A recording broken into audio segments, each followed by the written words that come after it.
మొన్ననే ఆహ్, ఏదైతే తాడేపల్లికి వచ్చినటువంటి జగన్ ఆ తర్వాతన బెంగుళూరుకి వెళ్ళడం, అదే హైదరాబాద్‌కి వెళ్ళడం, హైదరాబాద్‌లో కోర్టు కేసుకి సంబంధించి కోర్టు ముందు హాజరు కావాలన్న పిలుపు నేపథ్యంలో సిబిఐ న్యాయస్థానం దగ్గరికి వెళ్ళడం, సిబిఐ న్యాయస్థానంలో తను అటెండ్ కావడం, అక్కడ ఓ పావుగంటే లోపలున్న ఈలోపు ఆ రోడ్లన్నీ బ్లాక్ అవ్వడం, ట్రాఫిక్ మళ్లింపులు, జాగ్రత్త చర్యలు తీసుకోవడం, విపరీతమైనటువంటి క్రౌడు అదంతా చూశారు.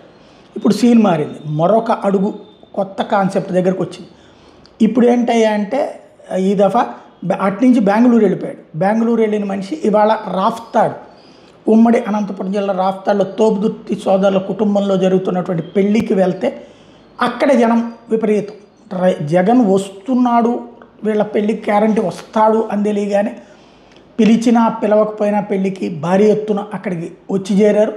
ఆ హెలీప్యాడ్ దగ్గర నుంచి ఆ పెళ్లి మండపం దాకా కిక్కిరిసిపోయారు. రోడ్లన్నీ బ్లాక్ అయిపోయేటంతటి స్థాయిలో వచ్చారు. ఇక జగన్ బయట నుంచుని అందరికీ దండాలు పెట్టుకుంటూ వెళ్లాల్సినటువంటి పరిస్థితి వచ్చింది.